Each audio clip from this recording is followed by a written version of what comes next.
Welcome everybody to Rob's MetalWorks. We are here April 2023, continuing the pursuit of the best metal music our region and country has to offer.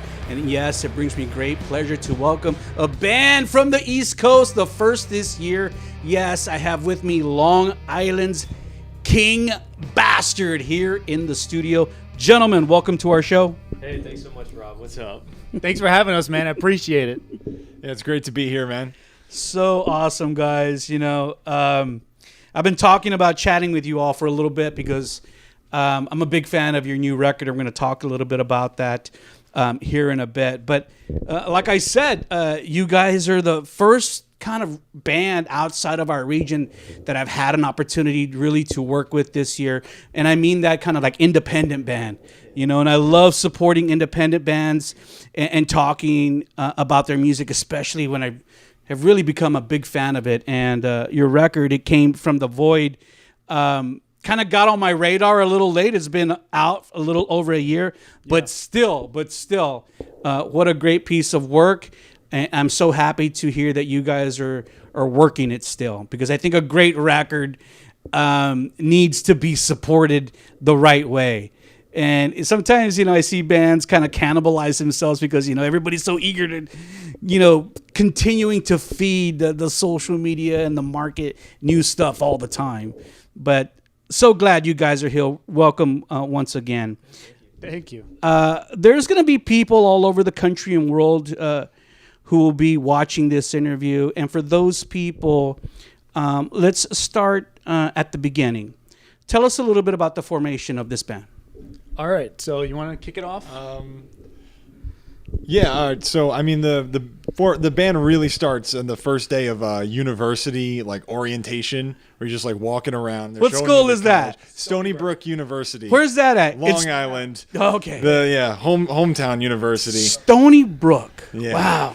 Wow. And just walking around doing boring, you know, stuff that you just don't want to do. And then I just passed by this dude wearing a Sleep shirt.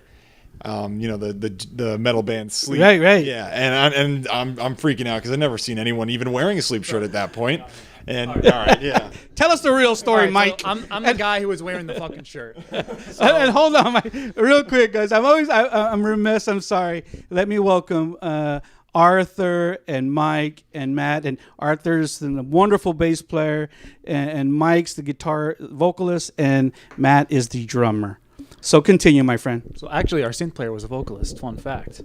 Okay. But we're getting there. So I was a dipshit wearing the shirt. We're walking around. It's hot. I'm fucking tired. They're showing us around. I don't give a shit. I just wanted to hang out with new people. It's the first day of college. And what year was this? 2016.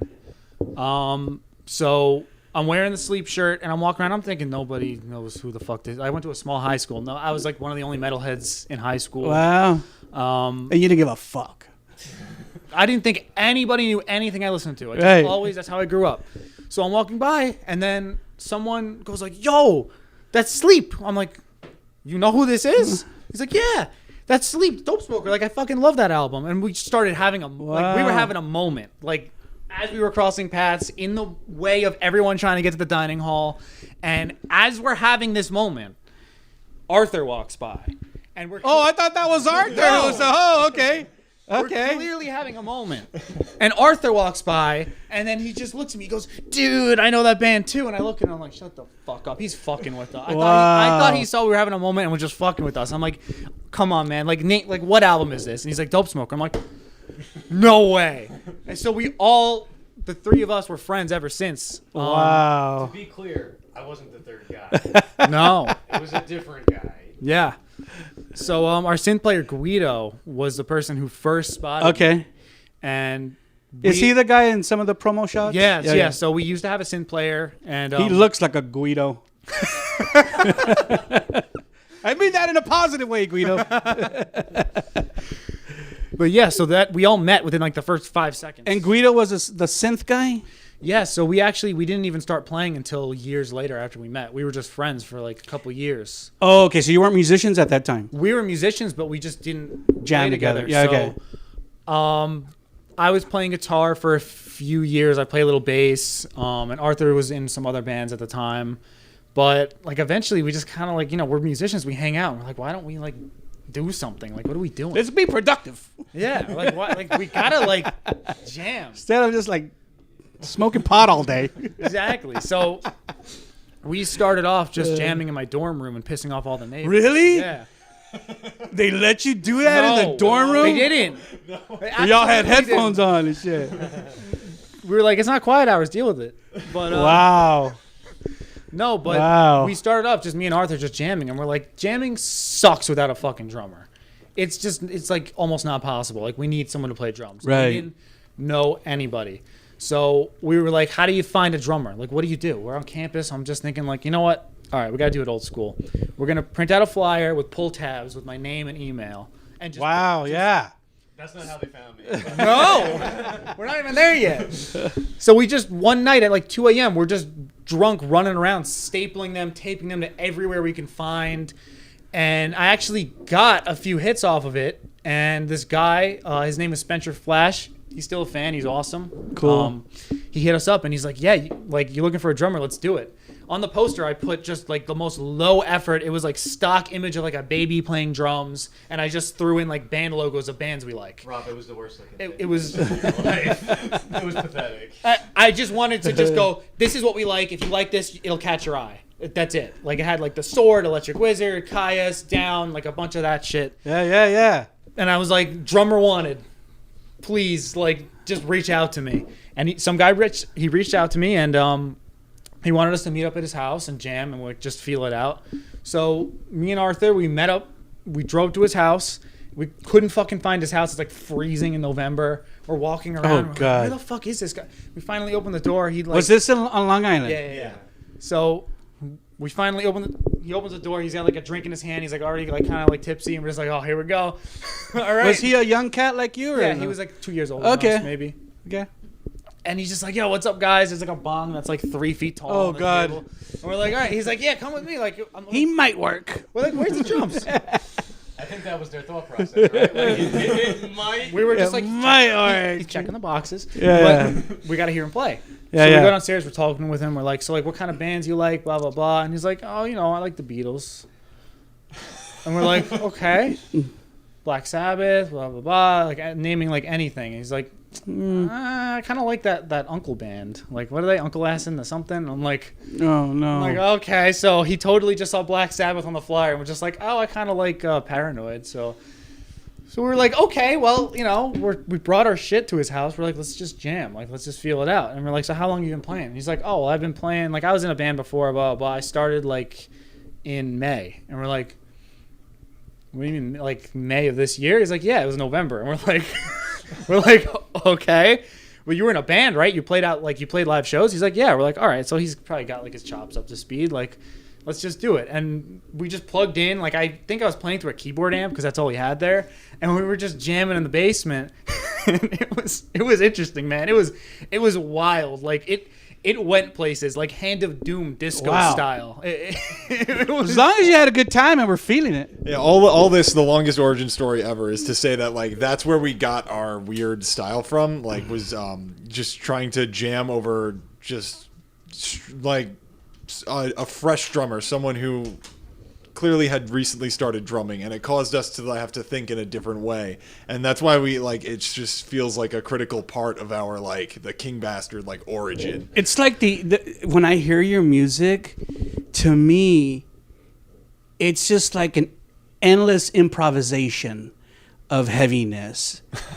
Yeah, like sometimes like it just flows and it's heavy and going, and it's really like, doomy and sonically, the recording, and it's just like, man, it's just endless, and it sounds cool, and I can relate to what you're saying. Yeah. If you have a drummer who is kind of all over the place, and you have to adapt to what that dude is doing. Yeah, and then at some point we were like, all right, well, it's not really working with Spencer Flash. Sure. So We're gonna need to find like someone with a little bit more chops. Someone cooler, like And Matt. all of a sudden, I remember. Oh, I've been working for years with this guy who's won drum competitions, and I just forgot that he's my coworker. Really? And, I knew a guy the whole time. We did all this bullshit with the flyers around campus and the pull tabs and the 3-foot bong, and I knew a guy the whole time.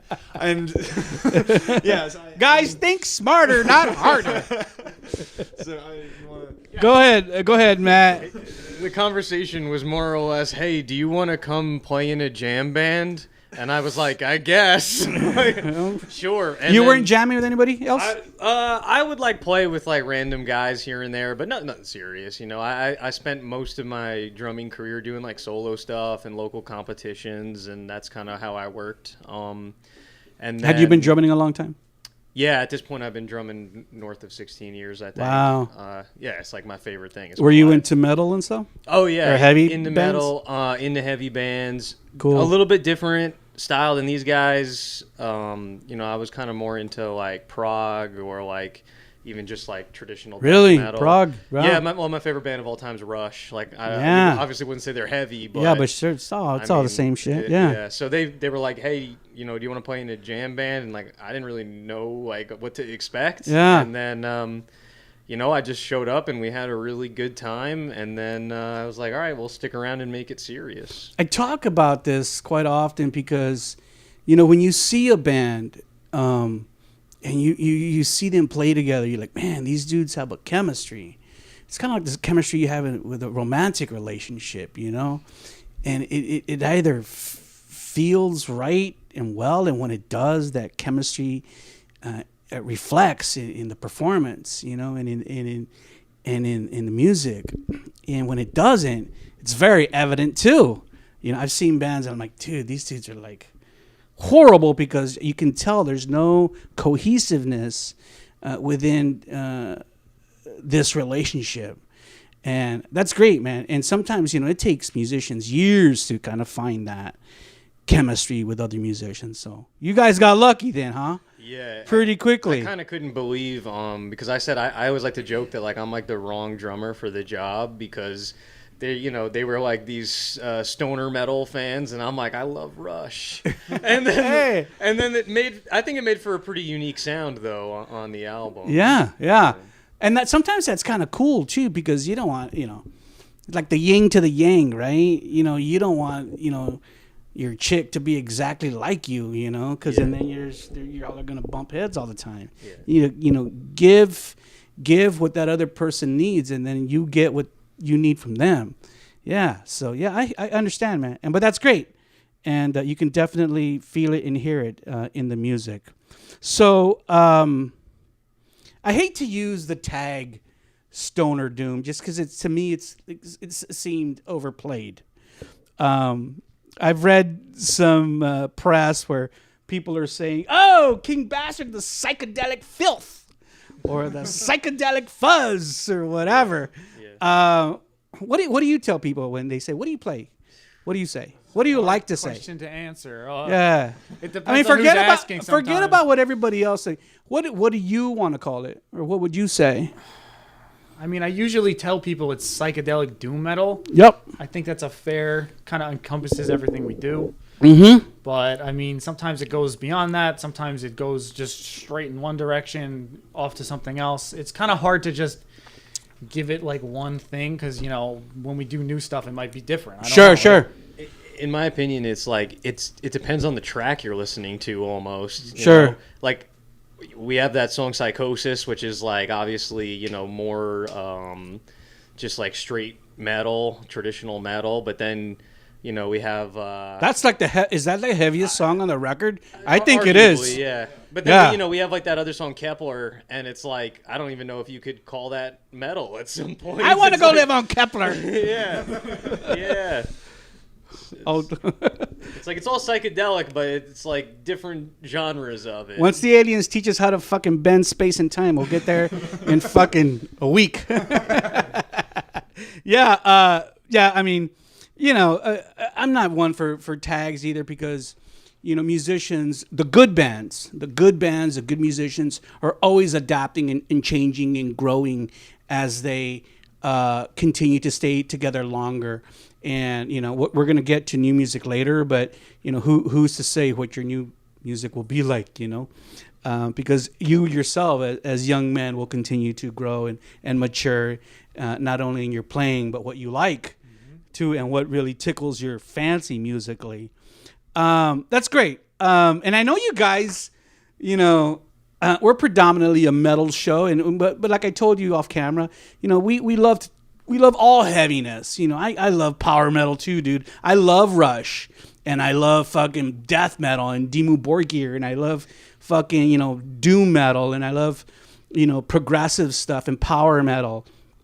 But I know you guys have some pretty eclectic tastes in your music too.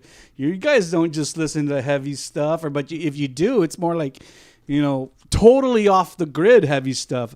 Like I saw some of the bands that you guys listen to, and I'm like, I never even heard of a whole lot of these bands. And I know I'm older than you guys, but still, I like to think, I'm in tune with what's going on, and you guys made me feel so out of tune. Like I don't know any of these fucking bands. And we do that to each other, I think. Oh, really? Yeah. Where do you guys are these most of these bands, obviously they're independent bands, but are these like East Coast bands or? It's just whatever. Yeah. We don't listen to specifically regional stuff. It's just whatever we like, and then we do our best to go and support it. I like to do that by buying vinyl. If I find a more obscure band I like, I'll seek out their Bandcamp or a place where I can find the vinyl and try and support them. Wow. I'm going to tell you something, and I might take this out of the interview or not, but I just want you guys to know, I've always had a long love affair with New York.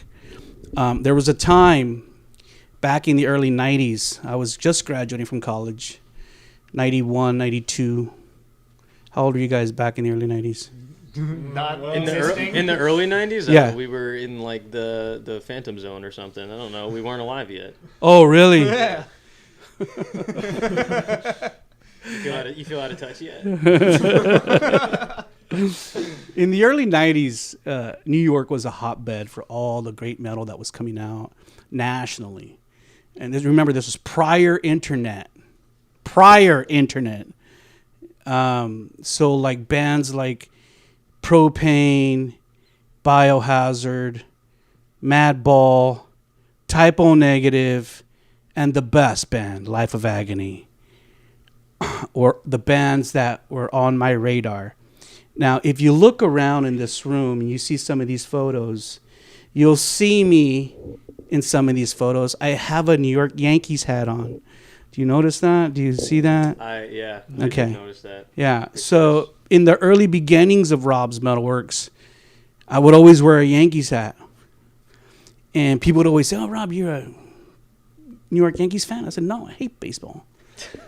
And they said, "Why do you wear the hat?" And I said, "I wear the hat in honor of the New York metal scene that had such a huge impact in my life." Now, I was a fan of these bands before Rob's Metalworks, before I even started the show. And I started the show in 96. But that's why I wear the hat, because I've always had a love affair with all of those old New York bands that had such a huge influence in my love for heavy music. And I stopped wearing the hat around 2011. So Bring it back. yeah. Anyway. I'm a Yankee fan. What's one more? Put the hat on. Yeah. I have some, I remember I used to have so many variations of that too. All right, guys. Thank you so much for sharing about the beginnings. I think the beginnings are important because it helps us to, to kind of, realize, and respect and love and be humble and gratuitous with where we're at now. And look at you guys now. You're touring, you're working hard, you're struggling and suffering out on the road for your passion, and it's a beautiful thing. It really is. Even though you suffer, it's a beautiful thing because you can always look back and say, "Man, yeah, we did it. We toured, we made new fans, and we sold some records all over the country. And we drove 4,000 miles. Exactly. Exactly. Not you. I went 2,000 miles and then I hopped on a plane. Exactly. Good luck, guys. So let's talk about the real reason that you're here, and that is to support your latest effort. It came from the void. What a beautiful fucking title. I like that. I really do, because the void is like the unknown, right? So all you people out there, if you have not yet seen the cover work for It Came From the Void, go ahead and take a good look at it now. It is out on all music media outlets. Be sure to download it and jam it just like I do right after you watch this interview. So guys, the first thing I really kind of came to recognize not only was your own unique vibe to the, psychedelic doom genre, but it was also the fact that you guys, like, the first thing I always look at is the track listing, right? So I'm like, okay, 6 songs, and then I'm jamming this record, and it's like 45 minutes long. I'm like, man, there's a lot of music on this record. So, like, your songs are, like, really long songs. They're, like, opuses, of 8-minute opuses each track. And it kind of going back to what I alluded to earlier is, like, it's like these impromptu, kind of improvised kind of jam sessions, it kind of sounds like. But to me, that's cool because it's just like a wave that you're writing. How did that kind of style become your style? I think it's kind of back to the origin, where when we first started, I think it's fair to say it was purely jamming. We didn't have any real intent. We were just having fun as musicians. So when y'all would jam, it's like, hey, let's just jam. Yes. And you didn't say like, well, I'm going to pull out that old riff we played last week, and you're just like, just going to roll with it. It became that. So it's the progression of things, right? So it started out as just, it is aimless, and we're having fun, and just whatever works, and whatever doesn't, we won't do it again. Right. And then as we progressed, it became, hey, that riff was pretty cool. Hey, that riff was pretty cool. Yeah. And then real writing began. And as we got more serious with, we started naming the jams based on like riffs. And then as it got more serious, we kind of wanted to format things in the way that a traditional, song structure might be formatted. I don't even know if you could call it traditional song structure, but more similar to traditional song structure, to where then when we decided we wanted to record the album, we decided that we're going to have it, very structured, but we're going to leave points for us to retain that jam feel, because we want it to feel like this consecutive wave that you're riding.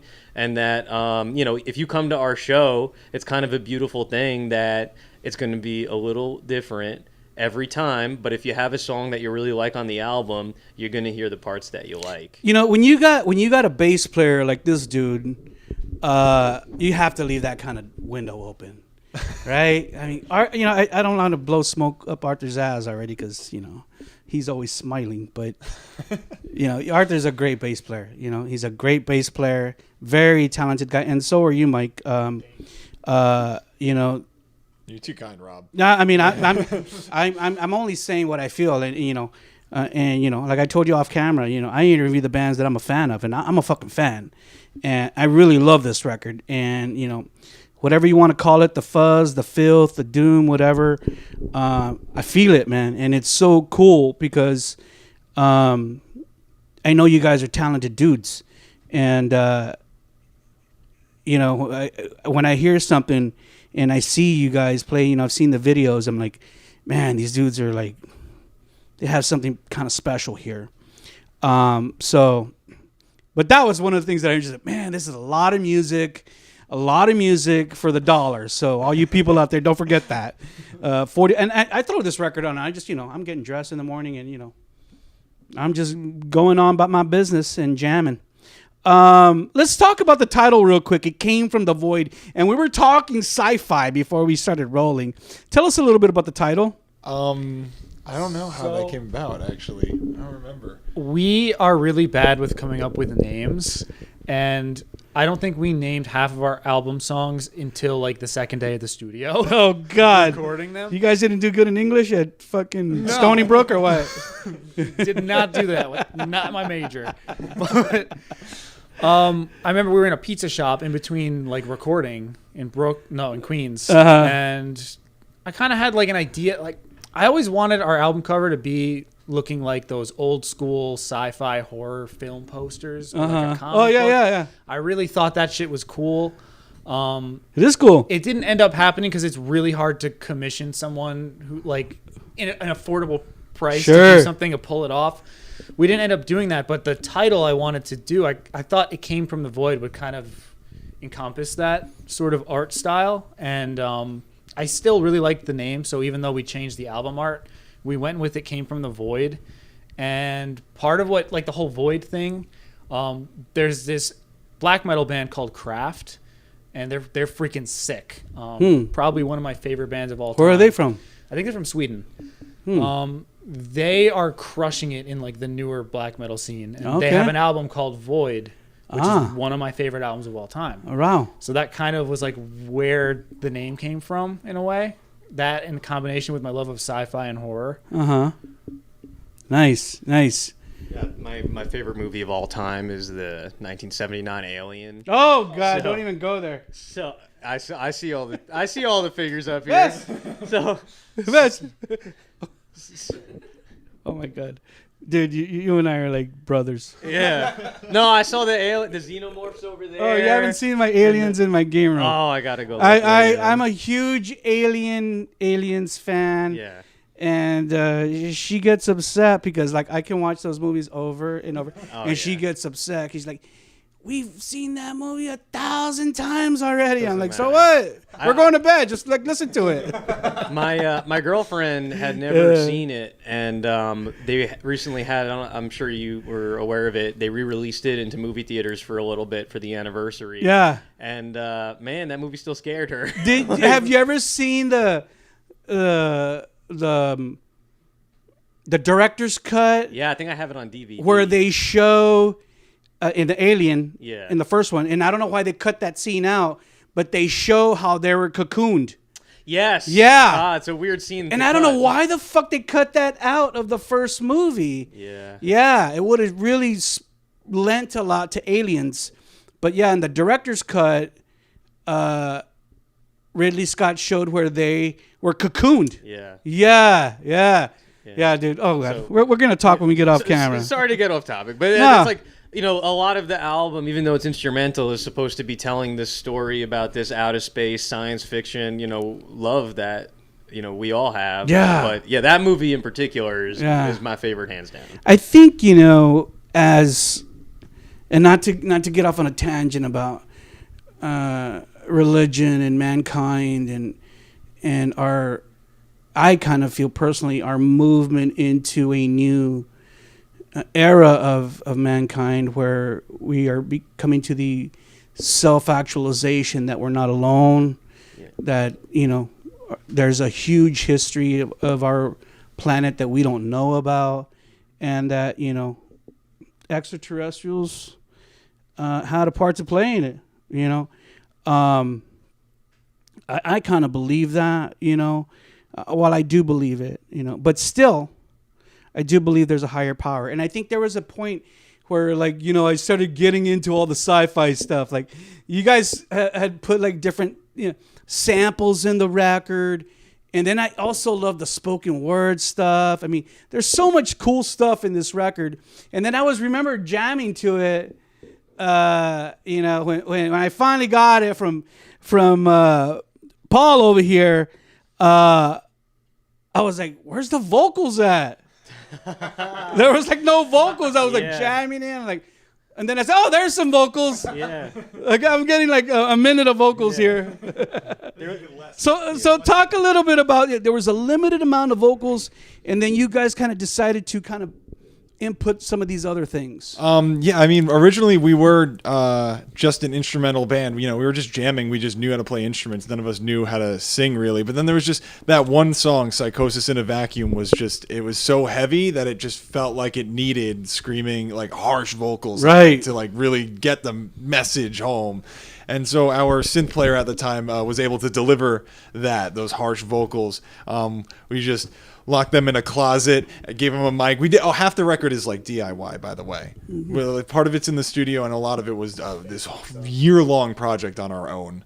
Then we all figured out and tried to make it as good as we could. Anyway, closet, put some cushioning up. Here, just record this little. This spot needs that extra secret sauce of vocals. As you can probably tell, our synth player isn't currently with us. Is he still part of the band? We had creative differences. It just didn't work out. What was his name? Guido. That's right. Yeah. How the fuck can I forget that? Guido. So, like fucking Greedo from fucking Star Wars? That's what I would have called him. Greedo. Could have credited him that way. But was he on the record? Yes. I mean, aside from that, the synth, there's synth on the record. Yeah. And that was a whole other creative process that took, fitting synth onto a metal record was a challenge that we had to rise up to. Obviously, if he's not going, I mean, let's say, I don't know what kind of post breakup relations you have with him, but if he's not part of the band or you guys have no relations with him anymore, who's to say how the new record's going to sound? Exactly. Without all that, or whether you want to do something else. That's part of why the labels can be limiting. Right. That's why, if we want to branch out a little bit, change it up. Like it's not good to have to be stuck to a label. Sure. A certain type of genre. Sure. Yeah, I understand. The record still sounds great, though.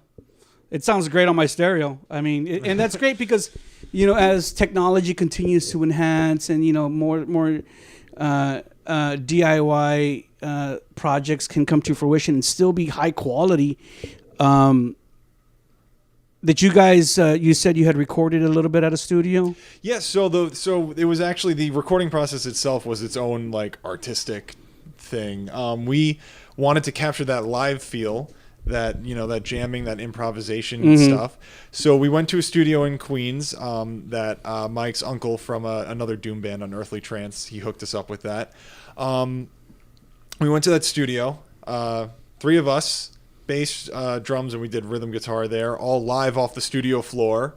So all in one room, just jamming, making sure we can look at each other, change parts now. Some songs were written in the studio, was that the Thousand Caves studio? Yeah. Yes, the 1,000 Caves. Guys, enlighten me, because like I said, I used to work for a company and our headquarters was in Manhattan, so I would go to New York every quarter, but we would just go to Manhattan and have our little meetings, then I'd come home. So I never got to visit any of the boroughs in New York, and I have this misconception. Is Queens kind of like a scary place, a low-end place? Depends on where. Okay. It absolutely can be.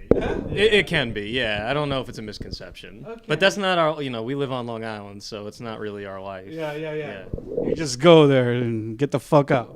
Yeah. I mean, my experience with the city is probably very similar to yours, where it's I go to Manhattan, and... I always think of that scene in Coming to America where they say, "Take me to Queens," and then they rip off all their stuff. Yeah. That's my conception of Queens. Yeah. I don't know. Anyway, I think it's like other large cities, just sure. It's about you. Sure. Yeah. I remember when I used to go to New York, and like I said, we're in Manhattan, and I'd be there for a few days for meetings and stuff. But after 2 or 3 days, the novelty had worn off. I was ready to get the fuck out of there. And I remember I was every cab ride I took, it was some crazy guy. I thought he was Al Qaeda or something. I was man, this guy's gonna fucking kill me. And he was driving like crazy. And I'd be like, dude, calm down, slow down. He's like, no, it's okay. This is how we drive. I was like, fuck, man. Crazy. Anyway, that's great, man. Record sounds great. So I'm so happy for you. And before I get to how well received this record has been, let me start there. you guys definitely made an impact with this record. You guys made a lot of best of 22 lists in 2022. You even got a fucking record review from Blabbermouth? Oh, did we? Yeah. You don't know that? Blabbermouth? I Fuck, don't know. dude, if you know What they say? you got like 8 out of 10. Oh, okay. Yeah. Yeah. Yeah. Dude, if Blabbermouth, and I know Bori from Blabbermouth rarely reviews independent bands. And I was like, what the fuck? These dudes got a review from Blabbermouth? I'm like, who do they fucking know? Who does Pat and Paul know? Fucking somebody. Yeah, seriously, you guys got a review from Blabbermouth. So I was like, whoa. If Blabbermouth is going to review your record, and if you guys made a lot of best ofs for last year, I would say this record's been well received. Yeah, I mean that's news to us. We're gonna pull it up right now when we get off. Yeah, it's like a 4 out of 10. No, it was high. Wow. I think if I recall correctly, it was like an 8 out of 10. Wow, cool. Yeah, you guys didn't even post. You're all like, why do we post that on our Facebook? What the fuck? That was like 6 months ago. No. Was it really? We're gonna find out. We're gonna find out after this interview. But so, how do you guys feel? How well received this record has been? How do you feel about that? I think we put in an enormous amount of work. Like when you said before that it's a little bit of a struggle, like it truly is, and it is in a good way. But we worked so hard between the writing process and then going into the studio and then doing the post-studio work. And I think at a point we were kind of like, or at least I felt like, is this worth it? Like we're putting a lot of money and time into this and effort. And then when we released it and, we did well on the Doom charts and the positive reviews started coming in, it was, I don't know that we needed validation, but the validation does make you feel like, man, the struggle does pay off sometimes, and it's an honor to have people listen to something that you created and like it. That's like beautiful. Matt, it's like when you're like on a weight loss regimen and you fucking are working out and then you look in the mirror and you're like, man, I lost some weight. I look good. Keep going. Yeah, it's the same thing, man. Yeah. Everything's a risk, Adnan. Everything's a risk, So I tell people all the time, I'm an instructor at a college, and I tell my students all the time, I said, every fucking good thing that ever happened in my life happened because I took a risk. You have to take risks, right? And you could lose, but you can also win. And when you win, it's a beautiful thing. So you guys are winning, man. I think you guys are winning. And I know it's hard, and everybody's got their grind. I got my grind, and you guys got to go back to your grind on Monday. So, but at least you can walk away saying, you know what, we took some steps forward, in our endeavors to make King Bastard a national band. And that's what you're doing. Fuck New York. New York's great, but you want to be a national band. And, who knows? You might get there sooner than later.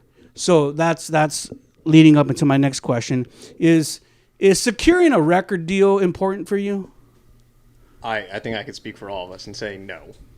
We don't mind the grind. We don't mind being independent and having that freedom.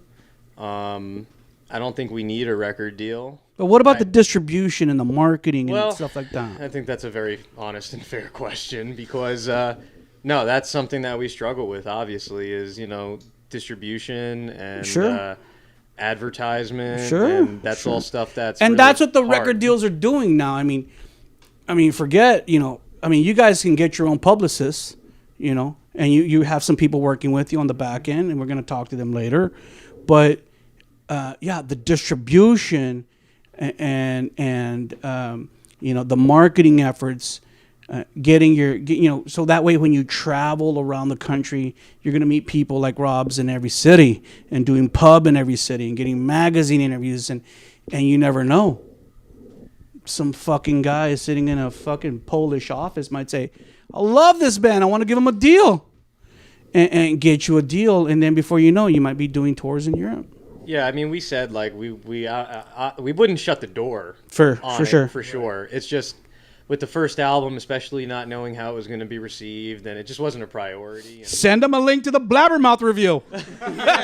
Look, Blabbermouth's known all over the world, bro. Tell them, look, we got an 8 on 10 on Blabbermouth. Send me the link to it. That'll get you a deal alone. Oh, and when you get the deal because of Blabbermouth, don't forget. Oh, Rob Chavez told us about it. Yeah, we didn't even know. All right, guys, let's move on. You guys did. I love video work. Obviously we're a video show, and back in the early days of Rob's, and if you follow us, we used to be like a real show. Like I would welcome everybody to the show, then I'd show a video, and then show an interview, and then do some commentary, more commentary, and then a video. So I've always loved videos. I think video work is still pertinent, especially in this day and age. I saw we talked earlier about the Psychosis in a Vacuum video, kind of spacey, trippy. We're on the USS Merival, right? Merival? Yeah, I think that's it. Traveling all over the fucking universe, identifying different worlds with different atmospheres and whatnots. Is there any other video besides that one? Or is that the only one? I know there's a visualizer for the record. Yeah, we have the visualizer. But I want to see you guys do a video where you're jamming, or you guys are throwing down. Why don't you do a video like that? That sounds cool. We definitely want to get some live, like professionally shot footage of us. No, it doesn't even have to be live, bro. Just do it like in a studio. Just do it in your jam room. Just have someone shoot it. That'd be cool. We could do that at Collins in the studio. That'd be. And it's very inexpensive, and just put some lighting in it, and here in San Antonio, like so many bands, like indie bands, have like killer videos, bro, badass fucking videos, and they're just doing it themselves. I'm like, I interviewed this band. I said, "Who did your video?" Like, "Oh, my guitar player's friend from high school did it." And like, you have kids who fucking know how to work video software and do a little lighting, and there you go, you got a fucking badass video. So I'm sure you guys can muster up somebody. I'd love to see a new video. If you did do a new video, what song would it be for? Something new, probably. Yeah, you think? Probably a new one. Yeah. All right, we're gonna get there because I know you guys are already primed for new music. Let's talk about this tour. How long have you guys been out already? Well, we left Saturday, and today, what's today? Friday? Yeah. So we've been on the road for like a week. All over, though. You left Long Island. Yeah. We've been making some stops on the way down just to make the drive less terrible. Yeah. But, we've been on the road for a while. Are you guys in a van or an RV? An SUV. An SUV with a U-Haul? No. Everything in the SUV? There's not a lot of space. And and y'all stay at hotels to sleep and stuff? Yeah. The mental health isn't great. Oh, man. This highs and lows. Oh, God. Mostly lows. and when you guys go back tomorrow or day the after whole tomorrow? Weekend's driving. Tomorrow morning. Tomorrow morning. Well, I'm flying out tomorrow evening, Yeah. but they're driving tomorrow morning. So you're flying out of San Antonio International? San Antonio, yeah. Well, I'm so glad that we were able to do this. That you're here. Who knows when you'll be back in my area. So happy that you're here to do this, and share a little bit about how has this week been on the road. I know Matt's kidding around, but I mean, or maybe you're not. We've had lows. I don't joke. No, it's like it's been interesting because we were taking a larger kind of van with us, and it broke down. Thanks, Arthur. No, I'm just messing around. You're like, stop riding the brake, asshole. No, so we're stuck in this little SUV. We couldn't bring a lot of our own gear. I'm not playing my own drums. It's if you're a musician, you know what that's like, and it's never fun. But being on the road, I would have said, fuck that, I'm not doing the tour now. I wanted to. You're like, do you know who the fuck I am? Yeah. How dare you? I'm Matt from Long Island. I've been playing for 16 years. How dare your car? How dare you? No, but you know what? I was kind of joking before. It's been really fun. We haven't been to Texas ever. Well, I haven't been to Texas before. I know Arthur's been to Texas. I saw a video of you, bro. When y'all were drinking the hot sauce. Oh, I saw that video. And I was like, you started the video. I was like, oh, man, listen to this Yankee talk. Yeah. I was like, God damn it. I'm going to have this. I might have been wearing a Yankee hat. I'm going to have this. I'm going to have this New Yorker talking in my MetalWorks room. And trust me, you're not the first New Yorker to be in here. But, I love you Yankee guys, the way you talk, Yeah. I'm just joking. Yeah, I'm deeply offended. No. You're like, what the fuck? Yeah, no, we had a lot of fun. We made stops on the way down. We stopped in Richmond. We stopped in Asheville. And then we stopped in Memphis. It was really cool. We went to Beale Street. Cool. We went to a basketball game. And NASCAR? NASCAR. We stopped in Richmond. We went to the Look at this NASCAR fucking race. guy. Look at how burned he looks. Toasted. My God. You see, you get red, I get dark. Yeah. Oh, come on. NASCAR's not even a Yankee activity. What? Yes, it is. What? Oh, yeah. I mean, well, Southern Baptist belt kind of thingy. Yeah, but, all right. you remember, you're down here with the Mexicans now. This tour will end. You guys will go back home, go back to your lives. Do you plan to do any more road work, or what does the rest of 2023 hold for the band? We're going to try to do, like, tri-state area shows, right? Mm-hmm. So... Stay busy. We're going to stay busy. We're going to do local stuff. We're hopefully going to travel around to, the adjacent states more close to home. And what's the best states around New York to visit for music like yours? I don't know. Enlighten me. I don't know. Arthur probably knows better than me. Around New York, I think, like around the up northeast coast, it's been, I think Massachusetts has been the most consistently, like, awesome shows that I've had. But Massachusetts. Yeah. Okay. Yeah. But New York has great stuff too, of course. But yeah. Continue some more. What about Connecticut? Connecticut's really cool. I'm trying to think of what the last time I played Connecticut was. Thank you so much. Oh yeah, actually Connecticut's got great venues.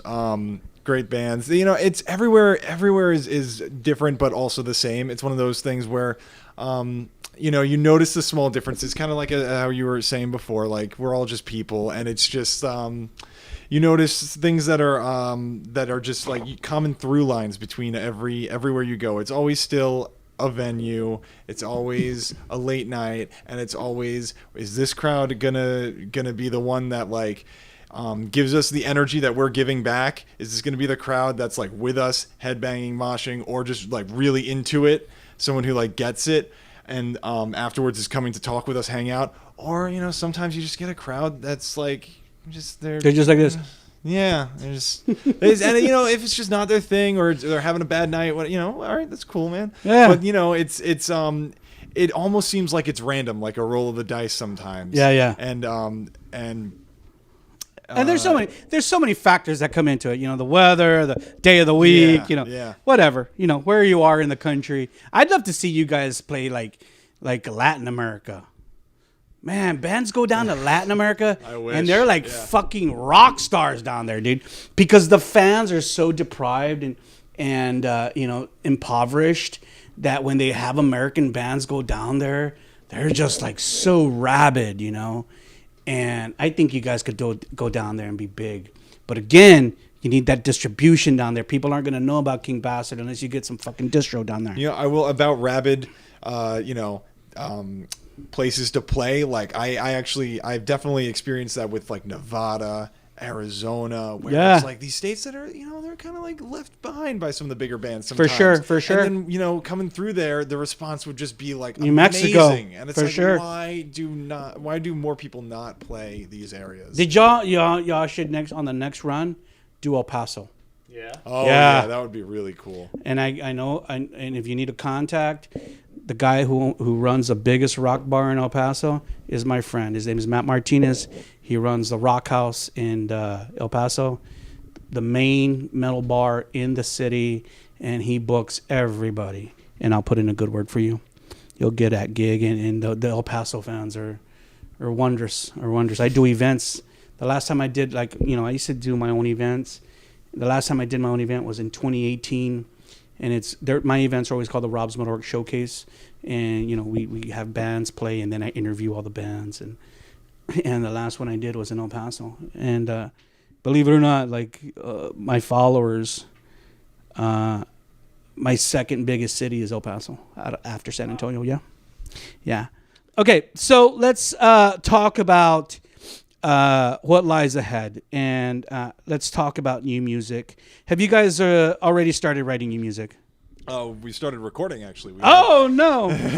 We have 2 Yeah. songs recorded, mostly finished, not mixed yet, and then we're doing a whole EP right now. Send me roughs, send me stuff.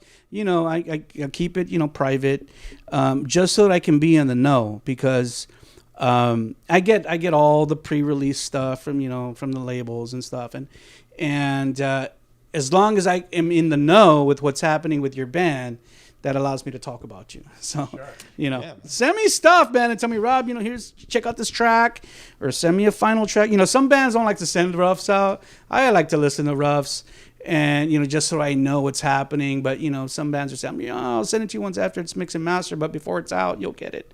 But nonetheless, really cool. What is the new music? If you had to say what's different with the new music than from It Came From the Void, what would you say? Heavier. Really? We're tuning lower, and we're trying to make it. We're trying to push it over the edge a little bit, in just every way that we possibly can. Are the songs still like opuses or more concise? You know what? I think they are a bit more concise, actually, which is strange. And the ones that we did are more concise. We have one in I don't know what the expression is, in the pipeline. We have one coming up, and that's the opus. Yeah. That's the heavy opus. That's your Blackbird. We're just I'm excited about that one. Nice. Yeah. When would you like some of this new music to be out? When would you not when will it, but when would you like for it to be out? Now. I would love to have it now. I know you guys are like, I'm tired of fucking It Came From the Void. Yeah, we've been jamming that shit for years already. And see, that's what happens sometimes with bands. That's why when I used the word cannibalize earlier, and when we started this interview, like some bands will release like a record, right? And then 3 months later, they're already talking about new shit. I'm like, dude, you just released a record, and to them it's old, but to the public it's new. Mm-hmm. And so when you're constantly trying to release new stuff just to appease or to have something to talk about online, you cannibalize your own work. It's very, very important to do that. And you have to be strategic with what you're doing marketing wise. So again, when would you like this new music out? And for you guys, because It Came to the Void came out at the beginning of last year, it's about time. Yeah. No. If we wanted to, I would want to drop it in the fall, but it's not even finished. We didn't even finish writing it yet. It's just it's gonna be. We like to really take our time and make sure it's. Of course. It's got to be good. Of course. There's no. We don't have a deadline. We're putting it out kind of for ourselves because we like doing it. So I want to be proud of it. Right. For sure, because it's forever. Right. Yeah, it's forever. To your point about cannibalizing your own work from putting too much stuff out, I think we have the opposite problem sometimes where we're just. Well, that's okay. Yeah, well, yeah. I mean, we're happy with how it comes out. Usually, it just takes. Yeah, it's okay. It's okay. That's kind of a good thing, There's this band in San Antonio, really great band, legendary doom metal band. I'm gonna play them for you. They're called Las Cruces. I don't know if you guys heard of them. Yeah, they're called Lost Crews. I was gonna look and see if I had a poster of them. They release a record like every 10 years. Wow. But you know what? Every record they release is fucking amazing. Amazing. I'm going to remind me to play it for you right after we finish this interview. Yeah. So I remember I interviewed one of the dudes from the band last year. And I said, I don't give a shit if you release a record every 10 years, as long as it's as good as it is every time you release one. It's amazing. And I remember last year I gave them their record. I gave them...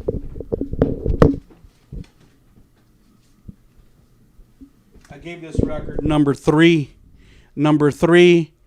on our top 10 of last year. Number 3. This is the new one, but and I think they have 3 records out in the last 30 years. So, wow. Yeah, they're old school band, but they're great band. Gentlemen, thank you so much. And before we end out, you know, we were talking off camera about all the little relationships that brought you here tonight, and we have one of the gentlemen here tonight, Paul from Cosmic Peddler Records is here. Come on in, Paul. Come on in. Stand over here behind the man. Paul, tell us a little bit about yourself. I was surprised to find out because I didn't know. I thought you were from up north, but you're here from our city. That's right, man. I'm Tell a us. San Antonio guy. Yeah, all right. Where did you go to high school? So I actually was born and raised in Ohio, and I grew up in Kentucky. Oh, and, wow. I joined the military, and I was part of Fort Sam for 23 years. Oh, okay. And I developed a real passion for San Antonio. And You're like, I like all these little Mexican heinies around here. Dude, a long time ago, man, I decided this is where I want to be. It's Yeah. a great town. Cost of living's great. Everything's good here, man. Fucking strong And the margaritas. fucking music. Good weed. Fucking fiesta. This is What's not to love, bro? Great Mexican food. God, what's not to love? it's a great town. Metal, the heavy metal capital of the world. Right. What's And not to love? Austin, the live music capital of the world, dude. It's a make-em. I hate Austin though. I hate driving in Austin. My son, my 25-year-old son, just moved back from Austin. I just moved him back a couple weeks ago. He was working with Charles Schwab up there for a while, and I'm like, dude, you got to come back. Anyway, great. That's great, Paul. And share a little bit about how did you get involved with these guys? So this guy here was buying some records from me, and we started talking. And when I heard their album, it completely blew me away, man. Yeah. They're very fucking special, man. Their sound is different. It's unique. It's not what everyone else is doing, and that's kind of like my thing. Even with the Cosmic Peddler, some of the stuff that I do is like, one of my sayings is when you tell me to do something, I'm gonna do the fucking opposite. And that's kind of where I feel like these guys are at. You know, they're fucking doing their own thing, and what they're doing is very, very special. Yeah. And it totally blew me away, man. Totally blew me away. And we were just talking, and I was like, man, if I can help you out, like I want to help you out. These guys are so beyond me. I'm honored to be a part of what they are doing. So, yeah, that's where I'm at. I know there's going to be people out there who are watching this interview here in our city who are old school like me. And I know that you got King Bastard vinyl at your store. So tell these people where they can go to your store. Yeah, man, come to the Cosmic Peddler. You can go to the www.thecosmicpeddler.com online. I think once these guys get back home, you can go to their Bandcamp page. If you're here in San Antonio, man, come to my store. I'm at the old Eisenhower Marketplace. I just opened up about 120 days ago, getting that going. I'm going to go visit you, man. So please come by. I'm going to go buy some shit from you. Please come by. You will not be disappointed. I'm going to go buy a vinyl, King Bastard vinyl from him.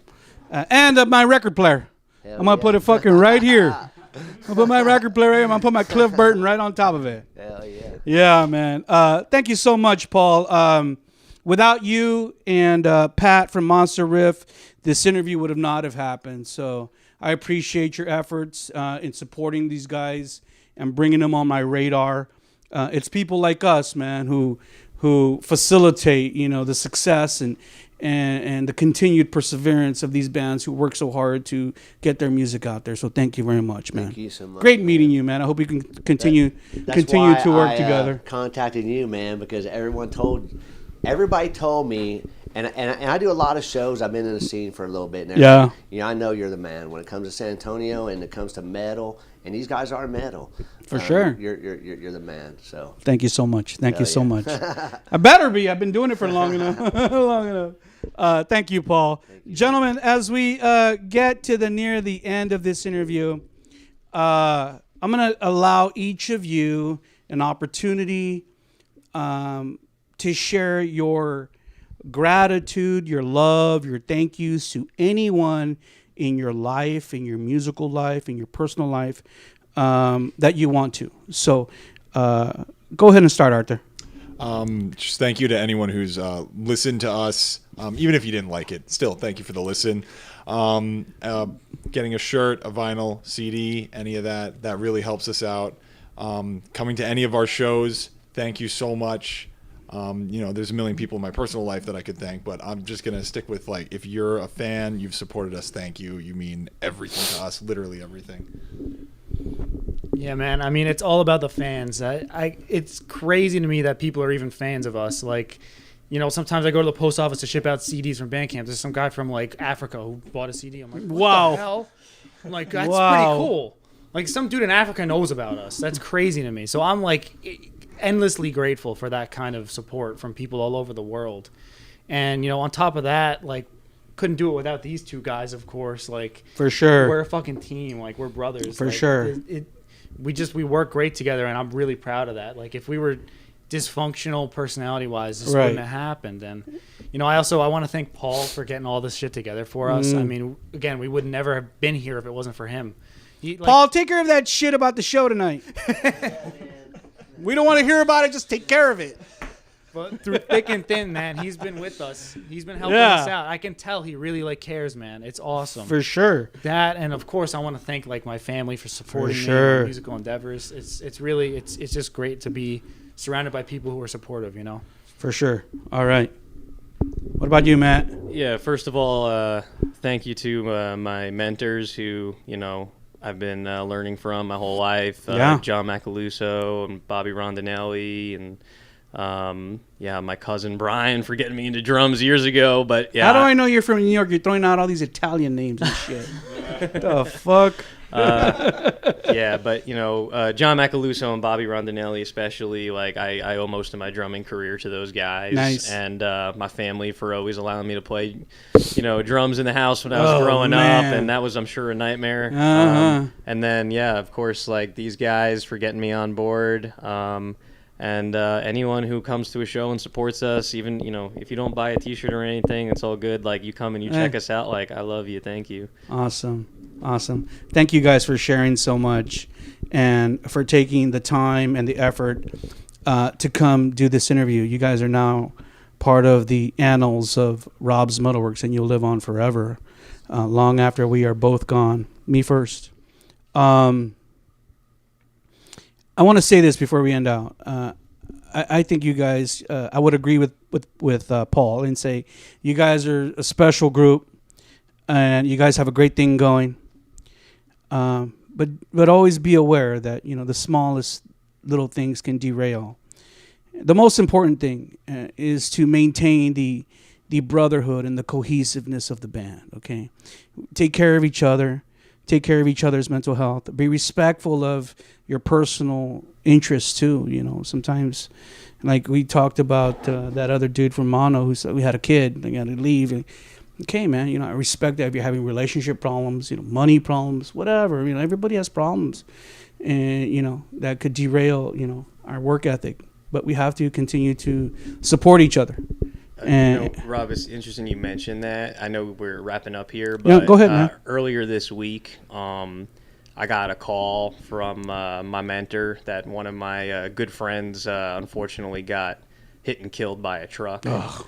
And speaking of the brotherhood, in a car crash, he was on a moped, I believe. I don't have all the details myself yet, but still he got. And this guy was a really good friend. He was a enormous human being, and it's been bothering me all week. Sure. These guys could tell it was bothering me. And, for sure.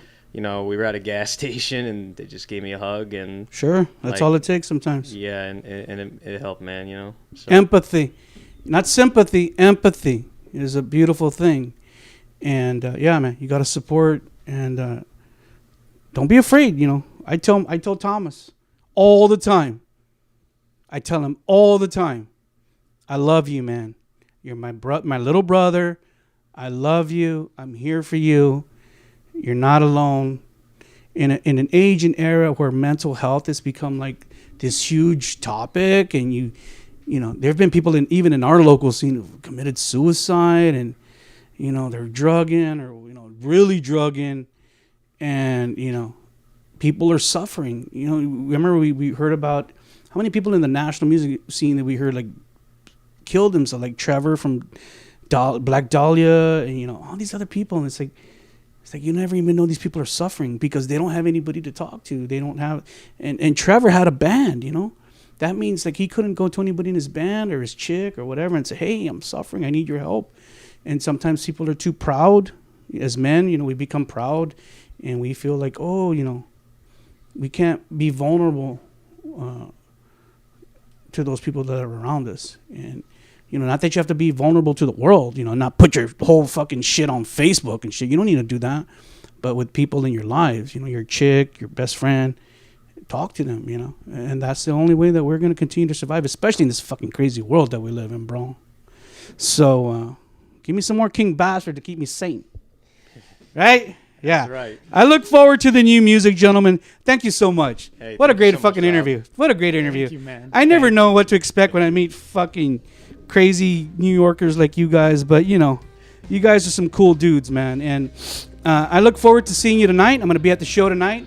All you people out there, I know this will come on after their performance, but I'm going to shoot some live footage tonight, so you'll see some King Bastard on the program. Be sure again to look for It Came From the Void. It's out already. New music from the band, hopefully later this year or never next year, because you know they don't like to rush it. But nonetheless, it's forthcoming. I wish you guys the best, and I will continue to support you. So stay in touch, all right?